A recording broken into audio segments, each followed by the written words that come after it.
Uncanny X-Men issue 241 picks up where 240 left off. Author Chris Claremont literally has a narration box saying, quote, "picking up where we left off," end quote. The rest of our creative team remains the same. Marc Silvestri on pencils, Dan Green on inks, and Oliver Glynis doing covers. We have Madelyne Pryor, dressed as the Goblin Queen, staring down Mr. Sinister. Backing her up is her demonic ally, Nastier, as well as the goblinized versions of Elaine and John Grey, Jean Grey's parents. Sinister tells Maddie that, in every way that matters, he may as well call her father. She calls him a liar. He's the one who sent the Marauders after her. He tried to have her killed. She gestures at him, and a blast of energy knocks Sinister back. This surprises the big nasty. The more Madelyne uses her powers, the greater her power seems to grow. He worries that he might have bitten off more than he can handle with her, as Sinister is beginning to find out. Maddie sicks the Greys on him, but by now he's recovered from her attack. He swats them aside easily and blasts Maddie with some kind of energy. When the energy is finished flashing, Maddie is imprisoned in chains. They're around her ankles, her wrists, her neck, and waist, suspending her in midair. A small pile of fire rustles beneath her, but it doesn't appear to do her any harm. Sinister explains that his defensive systems have taken her measure, and now use her own energies against her. The more that she struggles, the tighter the bonds. In frustration, she calls out to Nastier, but he's gone. Sinister cradles Madelyne's jaw in his hand, admiring his handiwork. She's been abandoned, he says, and left to his mercy. And unfortunately for her, Sinister has none. My name is Ben, and this is Comic Book Breakdown, episode 24.9 of the X-Men's Inferno crossover, The Secret Origin of Madelyne Pryor.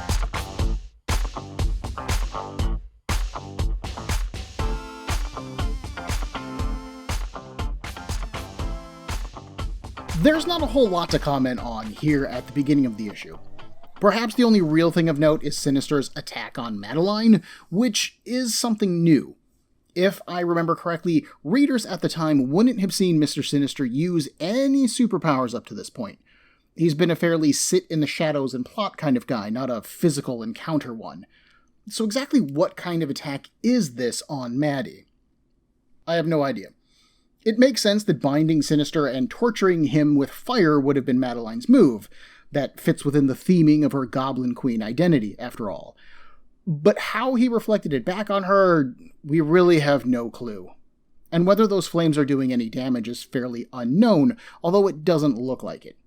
Maddie looks and acts more inconvenienced than she is in pain, so maybe the flames are just illusory. We do know that Sinister has some amount of physical strength, as he batted the Greys away with little effort, and then they stayed away. There is no rushing back into this fight for them. We also saw him manipulate Malice's body from a distance a couple issues ago, although, again, we have no real idea how he does this. As little as we know of Sinister at the time, we do know that he is a quiet force to be reckoned with. And we know that the Marauders answer to him, that he can keep them all in line, which would be no easy feat given their own set of superpowers and personalities. Otherwise, Sinister has a captive audience to explain his dastardly deeds up to this point, which is exactly what he's going to start doing when we return to these two. Right now, we catch up with the X-Men and the Marauders.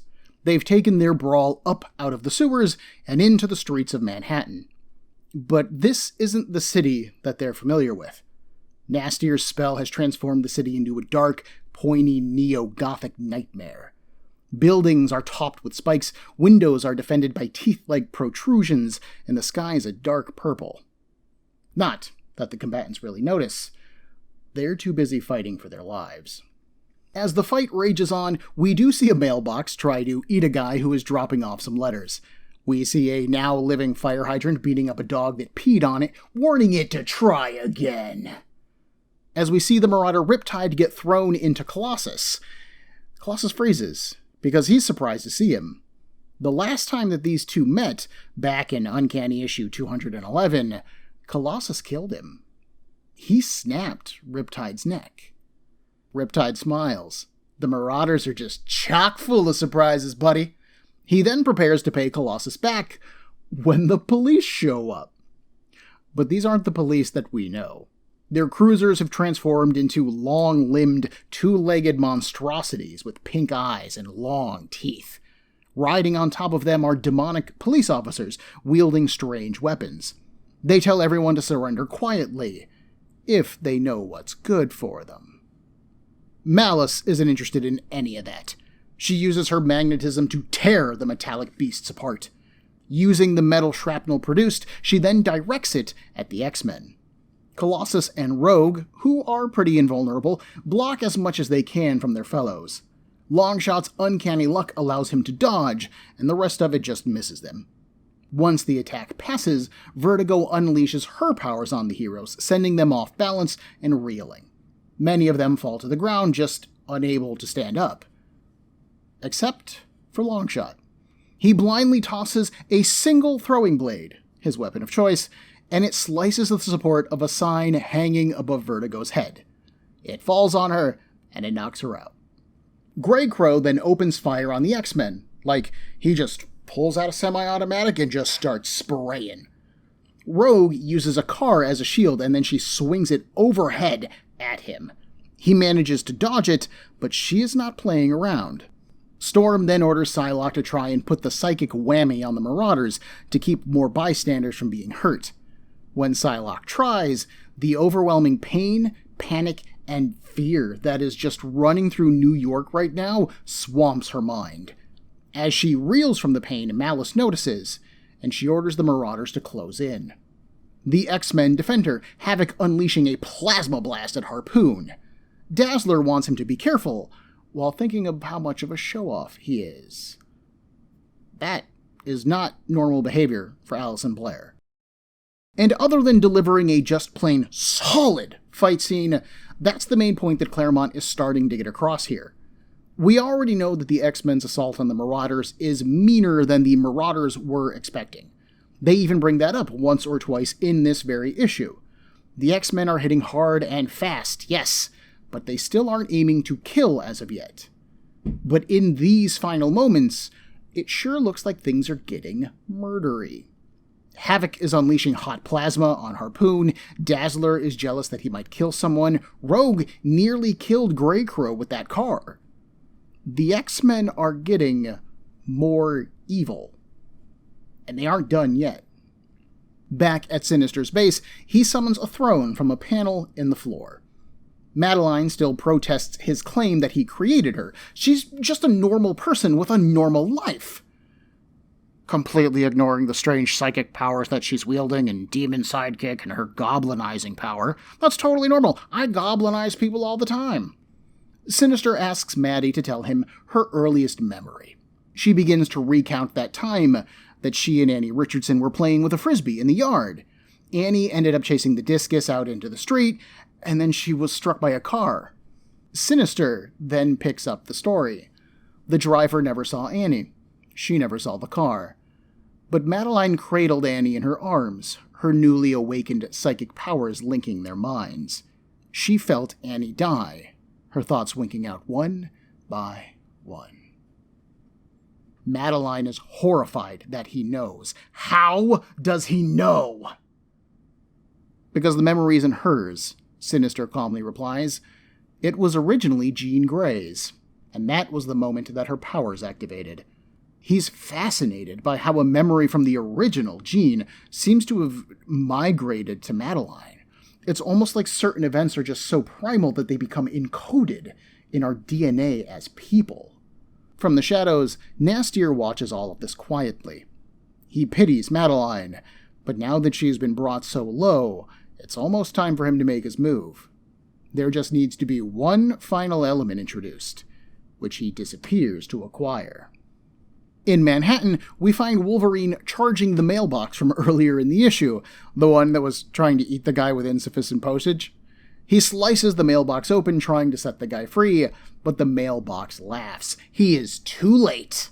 That guy had insufficient postage, and now he adorns the very piece of mail that he was trying to transport as a stamp. And yeah, there is a stamp on the envelope that is a picture of that guy. He even has some small word balloons crying, "Help me! Help me!" And it's printed within the stamp, but I like to imagine that Wolverine can actually hear him saying that. They are all using word balloons to communicate, after all. Horrified at this transformation, Havoc blasts the mailbox, and some bystanders actually cheer him on. Colossus then gets Storm's attention as she flies by. "Mailboxes are attacking people, they're demon police officers, dead Marauders are coming back to life. This is all crazy!" Storm agrees. But how else would you describe life in New York City?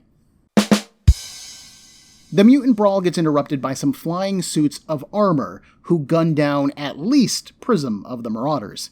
These suits are worn by a group of mutant-hating racists called the Right, and are generally referred to as Smileys. The face masks have these big cartoon eyes and smiles, but they are armed to the teeth and they're deadly. Havoc, Storm, and Dazzler down 3 of the suits, one of which Colossus catches. He pins the suit against the wall and asks, "What the fuck? No swearing is going on?" But more delicately than that. Colossus has seen these Smileys before, the last time that he was in Limbo. The Smiley says that Sim and Nastier have overthrown magic, and now they're going to make Earth just like Limbo. The heart of the spell is built around the Empire State Building. Colossus looks to the building, and sees that it too has been transformed into a massive meat building, either smoking or steaming in the night. If those demons have hurt his sister, then no power in creation will protect them from him. The Smiley begins to transform, its painted-on smile becoming real teeth, and it warns Colossus to worry about himself. The big man turns and punches the suit, but it just shatters under his punch. Storm and Wolverine cheer him on from nearby, and they don't look like themselves. They're both smiling with murderous glee, and Wolverine looks like he has fangs jutting out from his lower jaw. He's eager to finish off the Marauders. "Let's go, guys." As they leave, Colossus is puzzled. He killed that suit, the person inside of it, and now Storm is cheering him on? And in his soul, he burns. He wants to join the X-Men in killing the Marauders. He wants to be consumed by the Inferno. But he can't. His sister needs him. His armored form seems to protect him from whatever Limbo spell is changing everything, and that means that he can choose for himself what to do. As much as he loves his friends, he needs to save his sister. Colossus walks away from the fight, and into New Mutants, issue 73. Longshot, meanwhile, is reeling from the effects of the spell. Crap, I forgot about this power. So, one of Longshot's many superhuman attributes is psychometry. If he touches an object, he can glean information from it. Most of the time, this is used to get a clue when investigating something. But in Limbo, New York, Longshot can feel the sin, evil, and malice that is all around him. To him, it is as if everything is screaming on the inside. As Longshot swings through the skyscrapers, he briefly muses on what happened with Allison and Rogue last issue. Havoc, after all, told him that it was wrong of him to see both. But if there's room in his heart for 2 people, why can't there be room for more in his life? Longshot's thoughts are interrupted as Nastier grabs him in midair. He has never seen a so noble, so pure, so utterly torn. Nastier offers to put him out of his misery, and with that, he bites Longshot on the arm. Down below, the remaining X-Men have gathered, celebrating their victory over the Marauders. Storm confirms that they've gotten them all, save for Malice. Psylocke laments that they didn't suffer nearly enough. And at this point, even the X-Ladies are showing their demonic changes physically. Storm and Rogue's hair has gone wild and pointed. Their clothes are torn and ragged with these jagged points. Psylocke's face doesn't show beneath her hood at all. It's all just black, leaving nothing but a wicked smile and gleaming eyes. Dazzler, meanwhile, checks her makeup in a mirror. barely even registering when Longshot is tossed to the ground at their feet. Nastier challenges the X-Men's boasts, claiming to have fed on Longshot's soul as an appetizer. Soon, he'll feed on them all, and the tastiest will be Madelyne Pryor. Havoc lets off an enormous blast of plasma trying to kill the demon, but he vanishes in a teleport effect. The young man turns to Wolverine. They have to help Maddie. Pick up that thing's trail. They need to save her. But Wolverine warns that they've got company, and we'll catch up on that in our next issue. Because in Nebraska, Sinister continues his musing. After Jean's powers manifested and she started to read minds, she retreated into herself, cutting herself off from any human contact. The Greys took her to all manner of doctors, which is when Mr. Sinister learned of her. He planned to eliminate Jean's parents and have her brought to his orphanage, but before he could, Professor Charles Xavier stepped in. Using his own telepathic abilities, Xavier was able to connect with Jean in a way that no one else had been able to. This was the first step on Xavier's road to forming the X-Men. Sinister, meanwhile, had to content himself with samples of Jean's blood. Using that sample of DNA as a template, he grew a clone, Madelyne. But her powers did not manifest at puberty like Jean's did. Sinister was quite disappointed, actually, that she had failed him so utterly. But then, one night, on the moon, Jean Grey sacrificed herself as the Phoenix, saving the life of Scott Summers. In Sinister's lab, Madelyne suddenly awoke in a burst of fire and energy. She cried out, "Scott! Fire! Life incarnate! Now! Forever! Phoenix!" The same time that Jean Grey died, Madelyne Pryor was born, for all intents and purposes. Perhaps as a clone, somehow she and Jean were bound psychically like twins. In any case, while Madelyne might not have had Jean's powers, she certainly still had her connection to the Phoenix Force, and her considerable genetic potential. It was a simple matter, then, for Sinister to create an identity for her and place her in the perfect position to woo Scott Summers. And let's just say that in that regard, she did not fail him. But then Miss Grey came back from the dead, and as a telepath of considerable power, Sinister couldn't risk the two of them ever meeting. If Jean could read Madelyne's mind, she might discover the work of Mr. Sinister, and he couldn't risk the exposure. So he had the Marauders eliminate her and steal her child, making it look as if they never existed. And this is where Maddie gets to smile. The Marauders botched the job. They did, Sinister agrees, and then she went and died on TV with the rest of the X-Men, before somehow reappearing here, clearly alive, invisible to his devices, allied with demons, and boasting power all her own. Madelyne sneers at him. Maybe she made a deal with the devil to drag him back down to hell. Sinister welcomes the challenge. He looks forward to taking her apart and seeing just what's changed in the meantime. Maddie's eyes go wide. That's right. The broodmare has done her job, hasn't she? He has her child. He doesn't need Maddie anymore. Only assets have value, Sinister starts to say, but he is cut off as the Goblin Greys suddenly dive on his back. Madelyne takes her opening, unleashing a burst of energy. She shouts that she doesn't belong to him, she won't be ruled by him, and she won't be condemned by him. The energy then explodes from her body and shatters her bonds.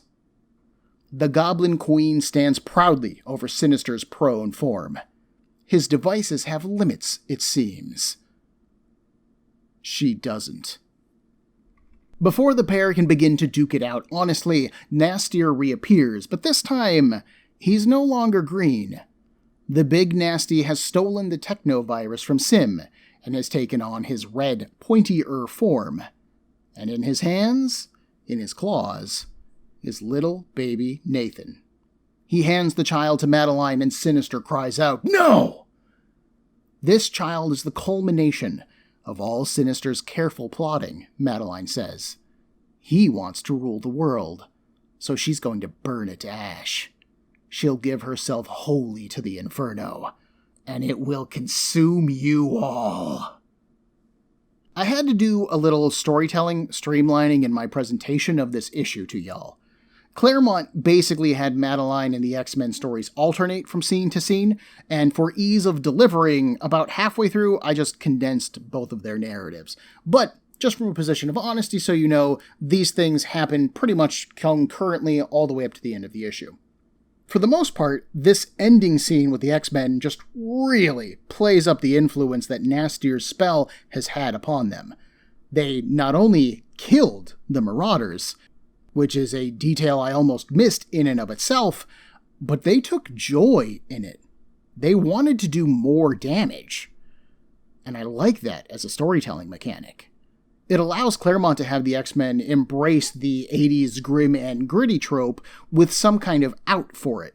The X-Men didn't really choose to kill the Marauders. They were under the influence of the spell. They weren't in their right minds if he wants to back away from this.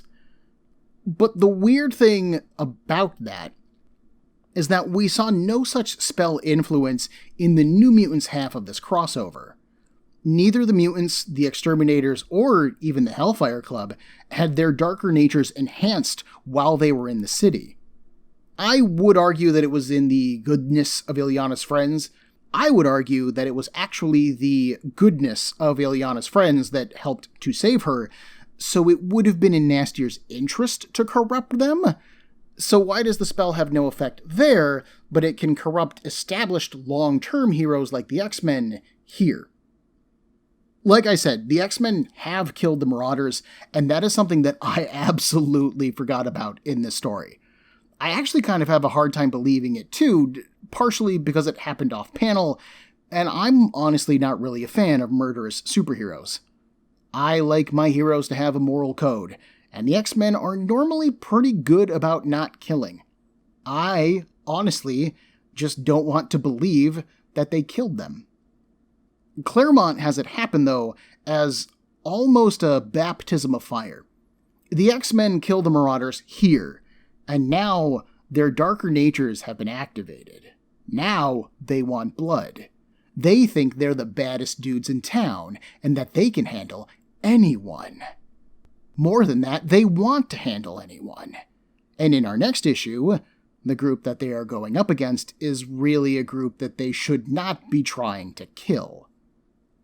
I would also like to point out that there is one Marauder who is confirmed to have escaped murder, and that is Malice. The reason for this is kind of obvious, and it actually hints at something that Sinister established back in Uncanny X-Men 239. Malice is unique amongst the Marauders, in that her mutation makes her an energy being. She doesn't have a physical form, so Mr. Sinister can't clone Malice. If she dies in the body of Lorna Dane, Malice is just dead. Sinister had pointed out in issue 239 that out of all of the Marauders, Malice was unique. She was irreplaceable. This is why she's irreplaceable. He can clone any of the rest of these Jokers again if he wants to. And in fact, eventually he does regrow most of the Marauders. But Malice is inexplicably tied to Lorna, but Lorna's DNA does not have Malice in it. He could clone Lorna, again, sure. He can't clone Malice, and that's why Claremont didn't kill her off here. The only individual character moment of any note is really Longshot's, and I actually kind of hate the scene, too. Claremont has Longshot state that he shouldn't have been seeing Dazzler and Rogue at the same time, which really makes it sound like he was dating both of them. But to the best of my personal knowledge, Longshot never went on something like a date with Rogue. I don't recall them kissing, but honestly, Rogue was pretty fast and loose with those power-absorbing lips back in the 1980s, so maybe something like that happened at some point or another. The scene that we were shown between Allison, Longshot, and Rogue felt much more like just two friends hanging out, and Rogue was being a little too flirtatious. But hey, maybe I'm wrong. Maybe I didn't read that right. Anyways, Claremont has Longshot muse over his many loves, And then Nastier says that his soul is the purest he's ever seen. And I am absolutely a monogamist. I love my wife, and I cannot imagine having 2 or more partners. That just sounds so challenging and frustrating, and I'll admit, thanks to my slightly religious background, the idea of multiple partners also has negative connotations attached to it. Longshot wanting to date 2 people at the same time would be a sin to me, which means that his soul wouldn't be pure. This is absolutely a me thing.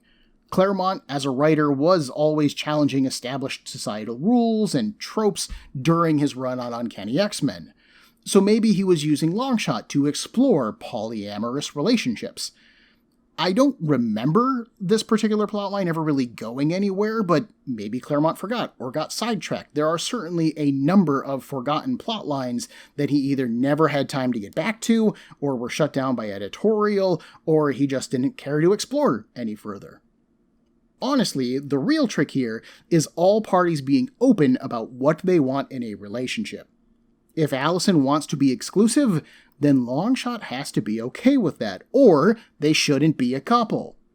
If Longshot wants to have multiple partners, then all of those partners involved need to be okay with that.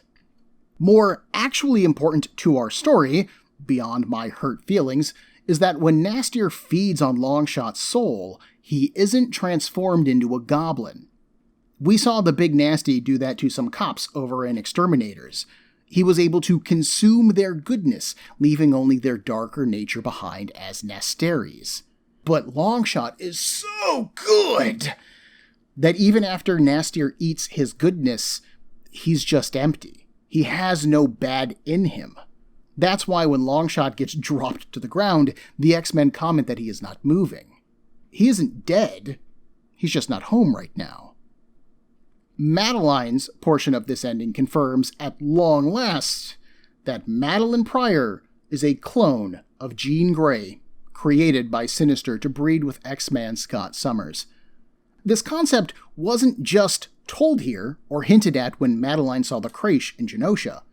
When the Marauders were teasing each other last issue, Arclight actually poked fun at Riptide dying before, and it was Sinister's cloning of him which brought him back. Anytime that a Marauder dies, Sinister has a backup waiting to go. Riptide suddenly and inexplicably being alive was a cool way to hint at the idea of cloning. First with the Marauders talking about it, then with Colossus seeing him alive, and now we have the big reveal with Madelyne. For Maddie's portion of the story, this has gotta be rough. She has literally met her maker, and he is a heartless, sadistic madman who doesn't care for her at all. Almost worse still, Madelyne has just been told that she really is just a shadow of Jean Grey. Scott, the X-Men, everybody in Madelyne's life has asked her at one point or another if she was somehow Jean. Remember, Maddie already feared that Scott only loved her because she was so similar to Jean, and obviously, he left her in order to go back to Jean.